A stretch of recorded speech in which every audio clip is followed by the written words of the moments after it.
He didn't even call me. After everything, after the deployments, the surgeries, the years I spent dodging bullets and burying brothers in arms, I opened my phone and saw one message from my father. Don't bother coming this Christmas. We've decided it's best you stay away this year. No, how are you? No, we miss you.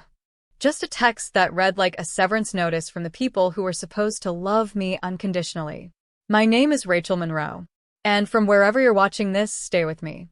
Have you ever walked through hell just to come home and realize your family would rather keep the door locked? The military taught me how to shut off emotions, but I swear that message hit me harder than a mortar blast. My mom didn't chime in. My brother didn't say a word. It was like they all signed some unspoken agreement to exile me right before the holidays. I sat there in my little one-bedroom apartment in Fayetteville, staring at the blinking Christmas lights I'd strung across the window, wondering what I did to deserve this kind of cold. I typed just one word back. Fine. And I meant it. Not in the way you say fine when you're hurting and want someone to ask again. No, this was the final kind of fine. The you won't get another chance to hurt me kind. I closed my laptop, deleted the airline ticket I'd bought 3 weeks earlier, and poured myself a glass of red. I toasted the air. To family. 5 days later, I woke up to 10 missed calls. One was from my brother, one from my dad, from my mom, and one from their lawyer.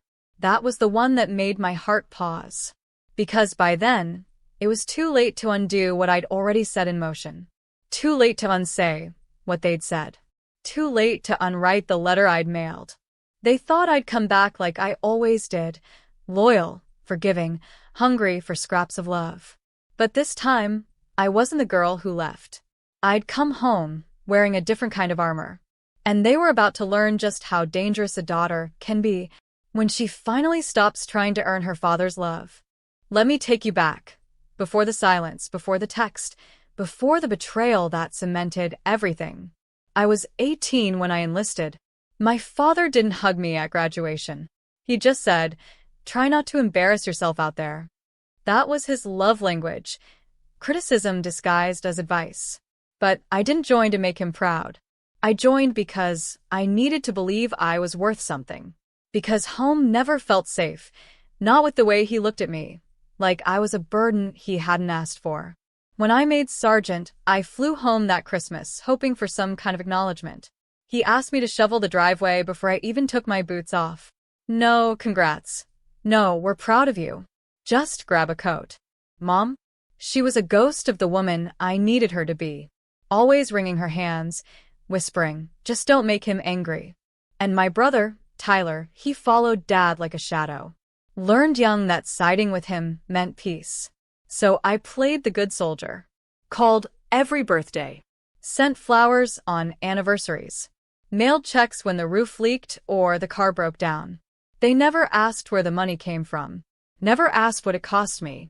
Just cashed it and sent an emoji back. Sometimes not even that. Still, every year I hoped. I hoped for one Christmas where I'd walk in and feel like I belonged. One holiday where my seat at the table wasn't an obligation, but a welcome. But that year, this year, I had different plans. I was finally done with service. I had my discharge papers, a modest pension, and a tired heart.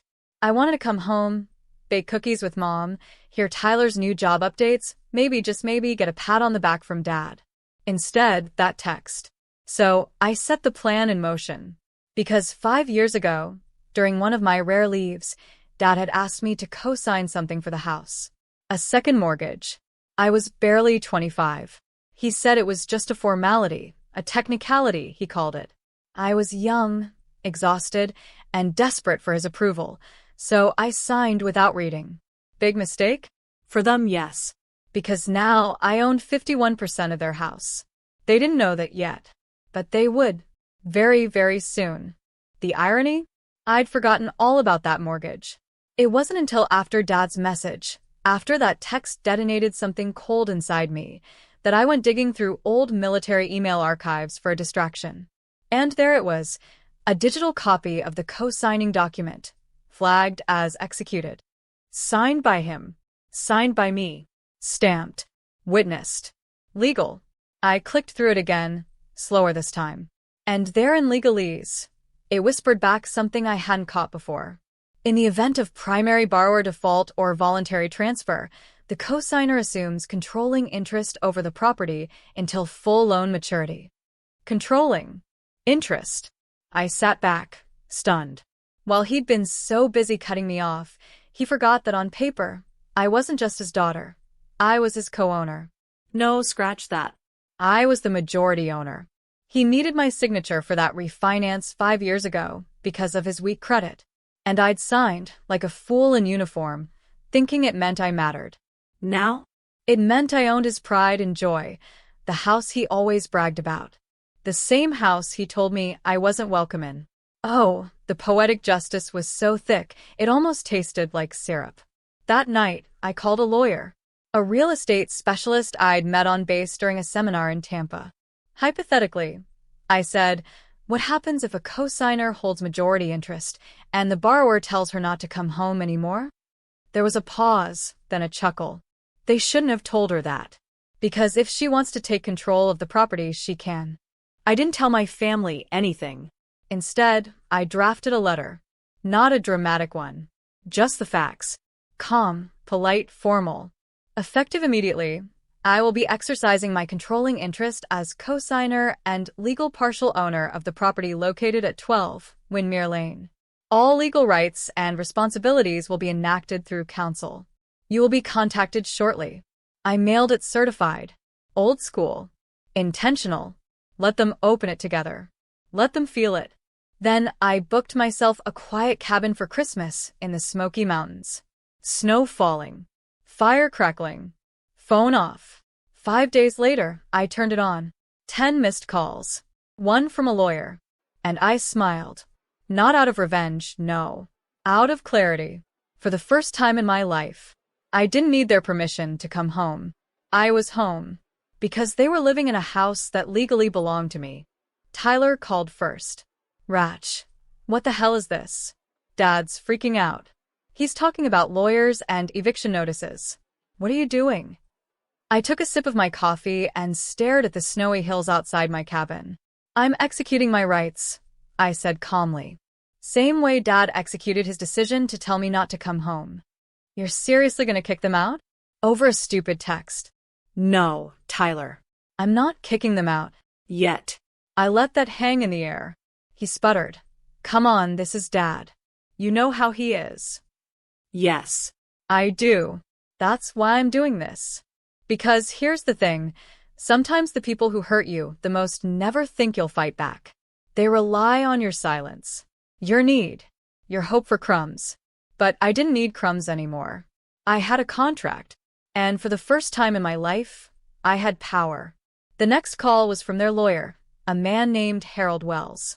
He tried to sound casual, but I could hear the panic in his voice. Ms. Monroe, I'm sure there's been some misunderstanding. Your letter arrived, rather abruptly, and understandably caused a bit of alarm. I interrupted him. There's no misunderstanding, Mr. Wells. The documents are valid. I have the original. I've reviewed the terms with my counsel. I am now invoking control.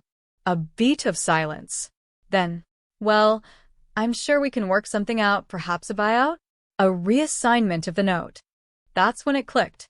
They were scared. Because Dad had defaulted again. Missed payments. Probably thought the bank would go easy.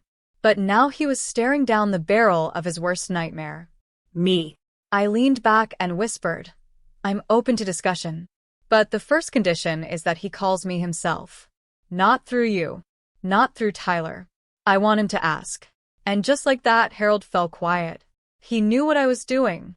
It wasn't about the house. It was about acknowledgement. I hung up and looked around the cabin. There was no tree. No stockings. No smell of cinnamon or roasted ham. But it was peaceful. And that peace? I earned it. With scars. With years. With silence. They didn't know it yet, but I was done being the soldier daughter they could ignore. Now, I was the landlord. And Christmas was about to get very, very uncomfortable back home. Christmas morning, I woke up to another call, this time from Mom. Rachel. she whispered, her voice trembling like a kettle on the edge of boil. Please don't do this. Your father's furious. He hasn't slept. Tyler's barely speaking. Can't we just move past it? Move past it? I almost laughed. Mom, I said softly. Do you remember what he texted me? She went quiet. I continued. He told me not to come home for Christmas. Not this year. Not next. He said I wasn't welcome anymore. Do you know what that does to someone who's been deployed for nearly a decade? Who sent checks from war zones? Who never missed a call or card? Still silence. I added. I was in a desert on my 26th birthday. Got ambushed on the road in Kabul. Called you after I made it out alive. Do you remember what you said? I don't, she whispered. You said, well, I'm glad you're safe, but don't talk about that around your father. It makes him anxious. And there it was. The truth they all danced around. I wasn't their daughter. I was their inconvenience.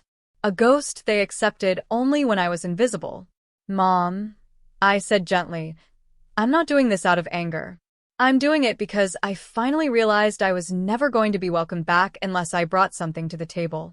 She sobbed then, raw, helpless sobs, and begged me to reconsider.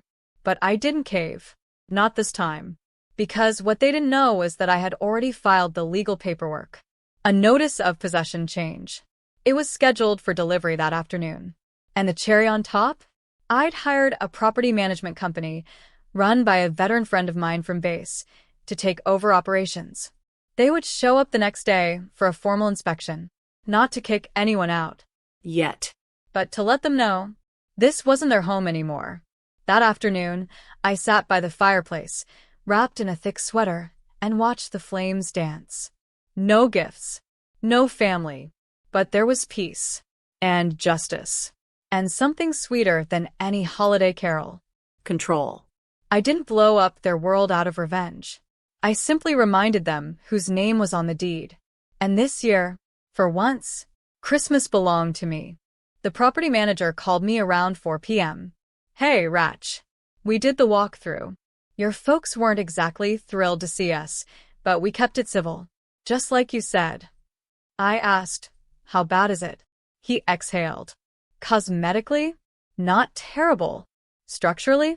Leaks in the basement, unfinished attic reno, mold spots under the windows. And get this, 2 of the 3 bedrooms have tenants. College kids. Sublets, maybe. I froze. They rented out the rooms? Looks like it. Cash deals, no paper trail. That was it. The final confirmation. They hadn't just cut me out of the family, they'd turned my own legal property into a side hustle behind my back. All while texting me I wasn't welcome. My stomach turned. Not from anger. From insult. They used my name to buy the house. Then filled it with strangers. Then told me I didn't belong. That night, I drafted a second letter. This time, it wasn't polite. Effective January 2nd, you are hereby given formal 30-day notice of management transition and possible termination of residency.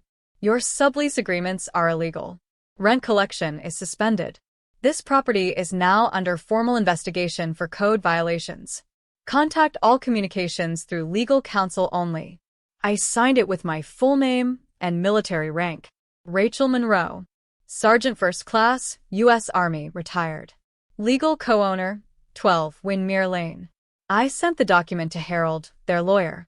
Then I texted Tyler just 3 words. Check your mailbox. Within an hour, the calls started again. Voicemails. Pleading. Panic. Even from Dad. I didn't listen to a single one.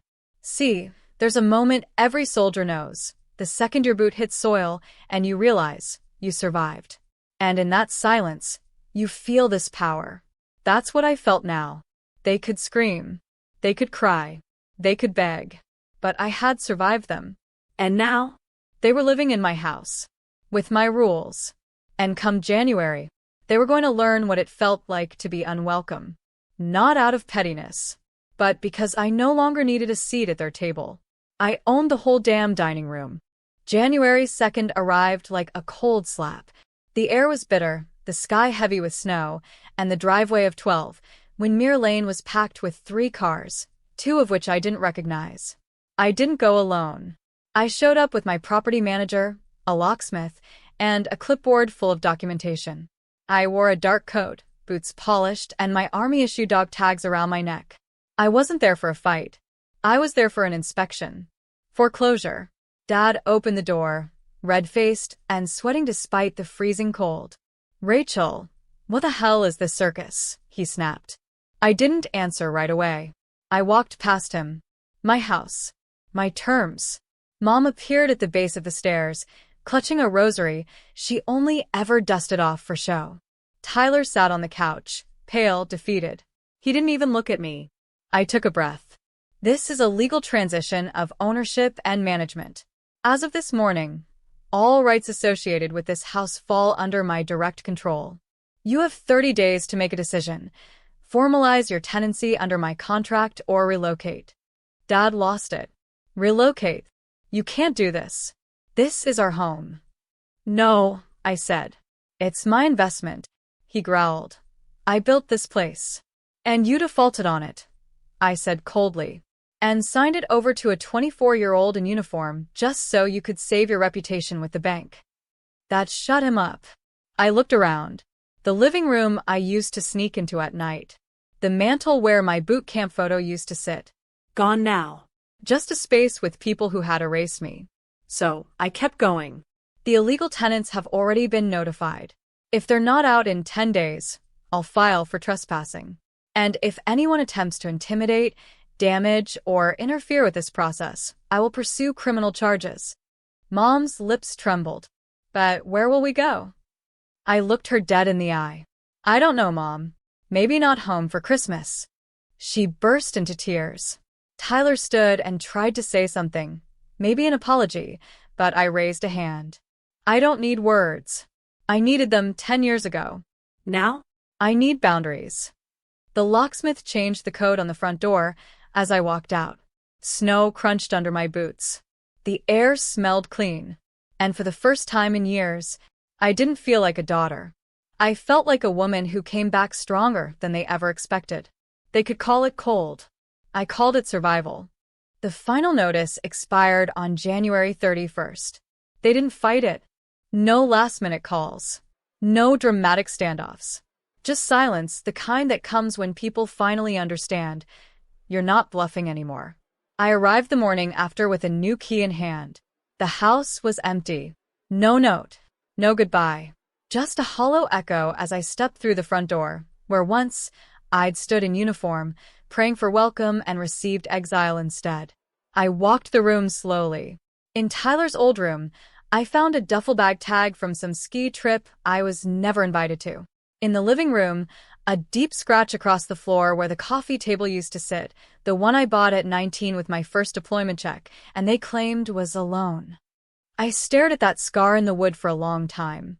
Not angry, just aware of how deep damage can go when no one sees you bleed. I didn't cry. Instead, I opened the back door, let the cold wind swirl through, and stood there with the winter sun on my face. This wasn't revenge. Not really. It was restoration. Of boundaries. Of dignity. Of a name they tried to write out of the family story. I turned the place into transitional housing for female veterans. Young women with stories like mine. Stories of return, rejection, and the long journey to reclaim who we are beyond the uniform. We called it the Monroe House. And when reporters came sniffing around after a local outlet ran the story of a veteran reclaiming her home from the family who cast her out, I didn't tell them the full truth. Because this wasn't about shaming them. This was about healing me. So when people ask, was it worth it? I smile and say, more than they'll ever understand. I don't visit them. They don't call. But every Christmas now, I light a candle on the porch. Not for them. For me. For the girl who once stood outside this house, in the snow, unwanted. She finally found her way back, and made sure no woman like her would ever stand alone again.